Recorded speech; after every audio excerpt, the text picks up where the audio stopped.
नमस्कार दोस्तों, राधे राधे। स्वागत है आपका मेरे इस चैनल माँ धर्म गंगा में।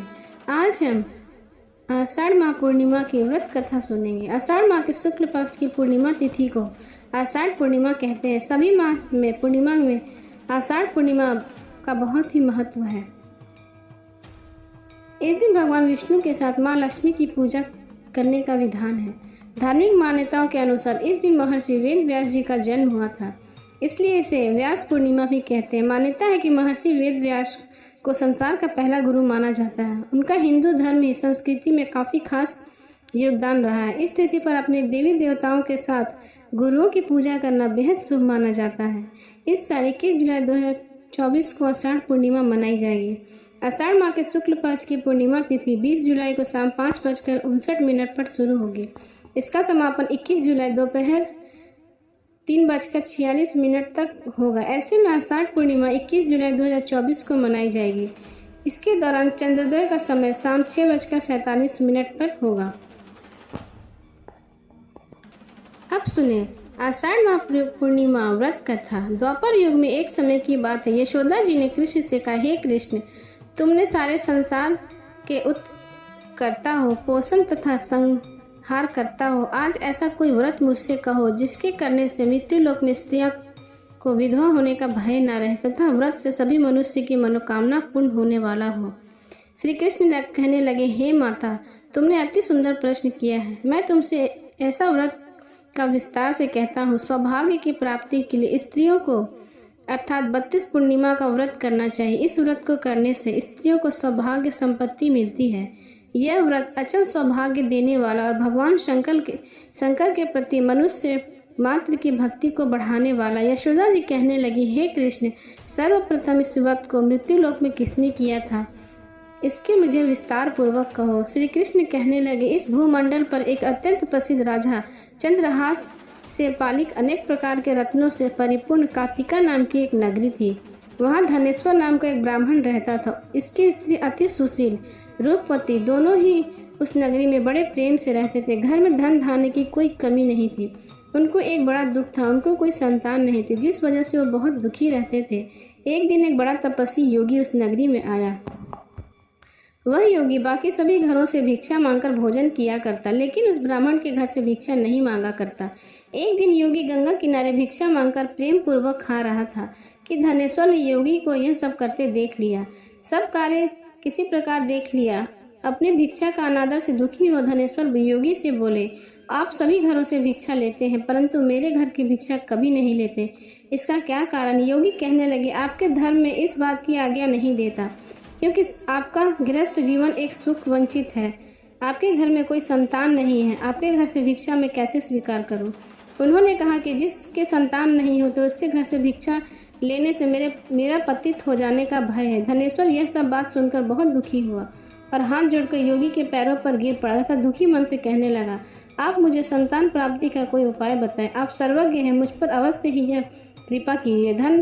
धन से मेरे घर में कोई कमी नहीं, लेकिन मैं संतान न होने के कारण अत्यंत दुखी हूँ। आप मेरे लिए इसका दुख का कारण हरिए। यह सुनकर योगी कहने लगे, तुम चंडी की आराधना करो। घर पहुंचकर उन्होंने यह सारी बात अपनी पत्नी को बताई और खुद वन में चला गया। वन में पहुंचकर उसने चंडी की आराधना की और उसका उपवास किया।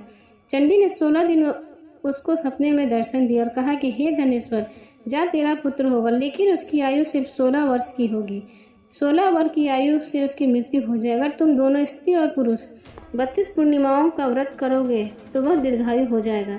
जितनी तुम्हारी सामर्थ्य हो उतने आँचे के दिए जलाकर शिव जी का पूजा करना, लेकिन पूर्णमासी 32 होने चाहिए। सुबह होते ही तुम्हें इस स्थान के पास एक आम का पेड़ दिखाई देगा।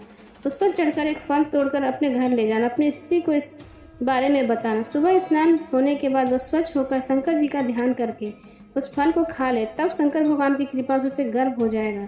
जब ब्राह्मण सुबह उठा तो उस स्थान पर एक आम का पेड़ दिखाई दिया और वह उस फल को तोड़ने के लिए चढ़ने लगा, लेकिन वह पेड़ पर नहीं चढ़ पा रहा था। यह देखकर उसे बड़ी चिंता। उसने भगवान गणेश की उपासना की और कहा, हे दयानिधि, अपने भक्तों के विघ्नों का नाश करके उनके मंगल कार्य को करने वाले, दुष्ट का नाश करने वाले, रिद्धि सिद्धि देने वाले, आप मुझ पर इतना बल दे कि मैं अपनी मनोकामना पूरी कर सकूं। इसके बाद वह पेड़ से फल तोड़कर अपनी पत्नी के पास पहुंचा।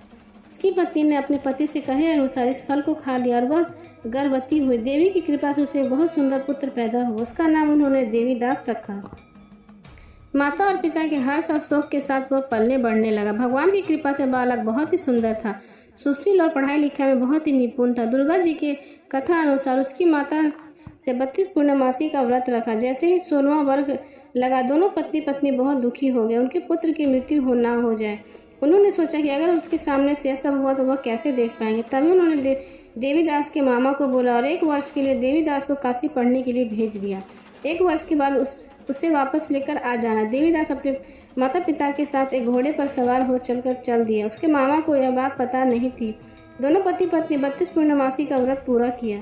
दूसरी तरफ मामा और भांजा दोनों रात गुजारने के लिए रास्ते में एक गांव में रुके। उस दिन वहां गांव के ब्राह्मण की कन्या का विवाह होने वाला था।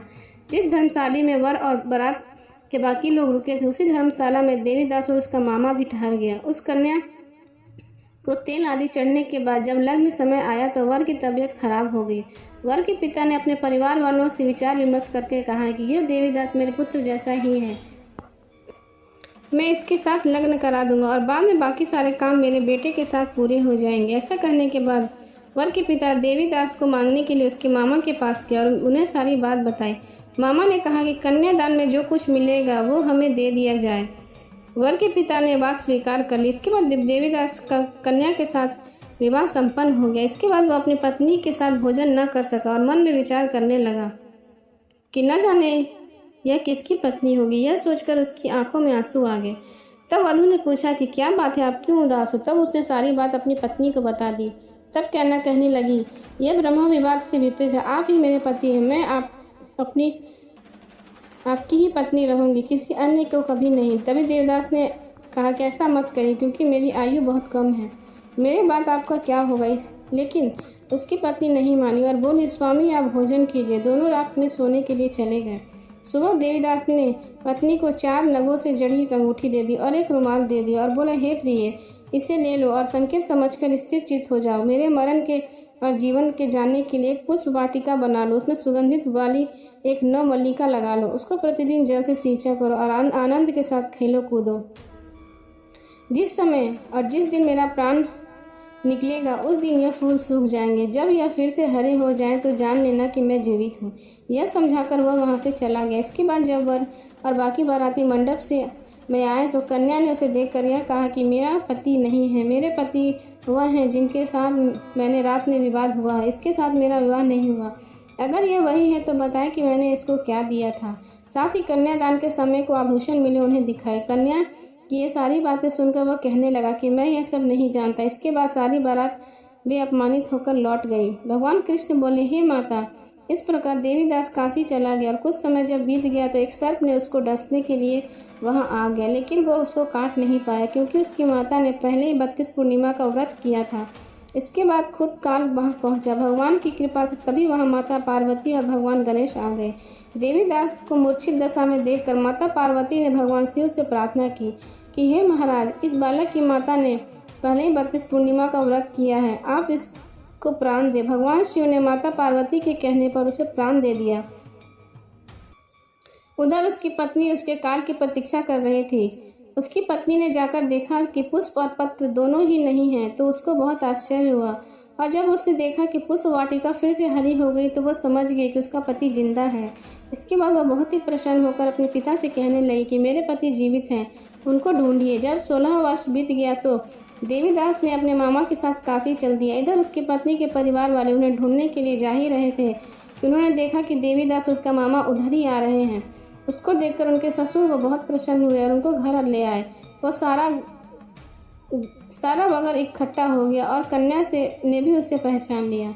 देवीदास इसके बाद अपनी पत्नी और मामा को लेकर वहां से चल दिया। उसके ससुर ने भी उसे बहुत सा धन दहेज दिया। जब वो अपने घर की तरफ चला तो उसके माता पिता को खबर लगा तुम्हारा पुत्र देवीदास अपनी पत्नी के और मामा के साथ आ रहा। ऐसा समाचार सुनकर पहले तो उन्होंने विश्वास नहीं किया, लेकिन जब देवीदास आए तो उसने अपने माता पिता के पैर छुआ। देवीदास के माता पिता ने उनका माथा चूमा और दोनों अपने सीने से लगा लिया। दोनों की आने की खुशी में धनेश्वर ने बहुत सा दान दक्षिणा ब्राह्मणों को दिया।